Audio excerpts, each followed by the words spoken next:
Buonasera e ben ritrovati con l'informazione flash di New Sicilia.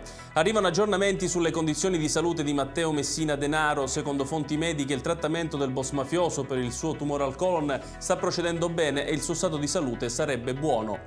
Svolta nel processo a carico di Luigi Lalomi, accusato di aver ucciso a Canicattì in provincia di Agrigento il consuocero Mario Lauricella investendolo con il suo furgone. Il medico legale sostiene infatti che l'uomo sia morto per via di un'infezione contratta in ospedale. 3 persone sono state arrestate a Messina per rapina, sequestro di persona, lesioni personali aggravate e violenza privata ai danni di una ragazza. I protagonisti della vicenda sono tutti stranieri. Continuano i lavori al cimitero dei Rotoli di Palermo. Oggi sono state effettuate altre 28 sepolture, ma sono ancora quasi 1000 le bare in attesa di tumulazione. L'emergenza non è ancora rientrata.